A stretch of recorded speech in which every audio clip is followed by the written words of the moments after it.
Time now for the international papers here on France 24. Elena's here. I'm sure it is a lot to do with the Greek crisis, but you're going to start off, in fact, with David Cameron grilling from MPs. I am, because that's on the front page of the papers. Of course, he made one probably significant admission in his evidence to MPs yesterday, which is that he did discuss the B-Sky-B deal while his government were discussing whether or not to approve it with executives from News Corp at social occasions. So that makes the front pages. The Guardian has Cameron spoke to Murdoch executives about B-Sky-B bid, and the Independent, rather more interrogatingly, what did PM tell Murdoch about the B-Sky-B takeover? Let's have a look at the editorial in there, which is pretty damning. It's headlined, Cameron's immaturity lies exposed. They say the Prime Minister is now under fire, not only for his friendships with News Corp executives and for his involvement in the B-Sky-B deal and for choosing Andy Coulson, but also for his management of the last 3 weeks of crisis, which they say, you know, he's been strikingly evasive. There must be more revelations to come. They point out there was an allegation made yesterday by a Labour MP that senior civil servants might have had their phones hacked by people linked to Andy Coulson in the run-up to the last election, which means that the Tory election campaign could have got hold of information about their Labour rivals through phone hacking means, which would, of course, be very explosive. The Independent concludes in its editorial that Cameron's treatment of the crisis proves he's not a fully formed political leader.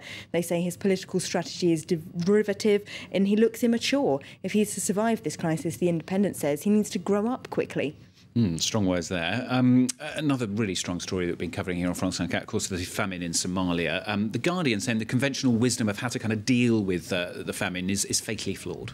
Yes, they say food aid is needed desperately, but that's just not the whole answer. They say Western powers must send food aid, but the disaster will repeat itself unless we understand the underlying causes. They pick out three main ways in which traditional agriculture in the Horn of Africa has been destroyed by the modern world. Firstly, climate change, which is making these droughts more and more frequent. Then the commercialisation of the land that was once used by subsistence farmers there. It's been bought up by big international agricultural conglomerates, often producing food for China or the Middle East, and that means the subsistence farmers have nowhere to grow their food.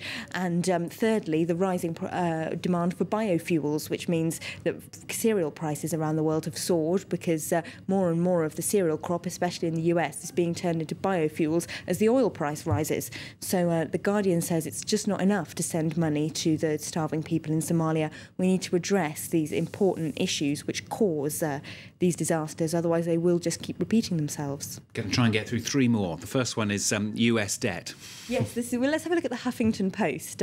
You might have heard, I'm sure you've had in your bulletin, that there's been a possible solution touted by a group calling themselves the Gang of Six, some Democrat and Republican senators who are proposing a mix of tax cuts and tax rises, and spending cuts in order to reach a kind of compromise. But the Huffington Post says it's just pointless because even if they reach a compromise now, they're just deferring economic disaster into the future because the US deficit is so huge. So they say they really need to change the way the US economy works and especially raise taxes on the richest.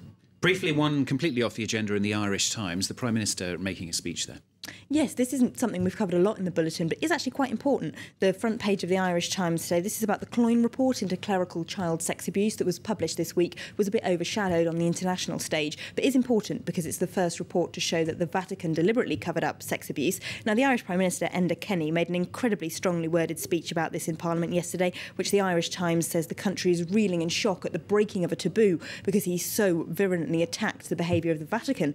But the paper also says that's obviously gone down well with the Irish public because his popularity ratings are the highest for any Prime Minister in 9 years. And you've got 15 seconds to tell us about the last story, a statue of Marilyn Monroe. This is in Chicago. The local paper, the Chicago Sun-Times, very upset about it. It's of that famous scene in The 7-Year Itch where her skirt blows up over a grate. It's a 26-foot-high statue in the centre of Chicago, and the local papers there say it's vulgar and sexist and they want it removed. Brilliantly summed up. All right, Elena, well done. That's Elena here with the international papers every day here on France 24.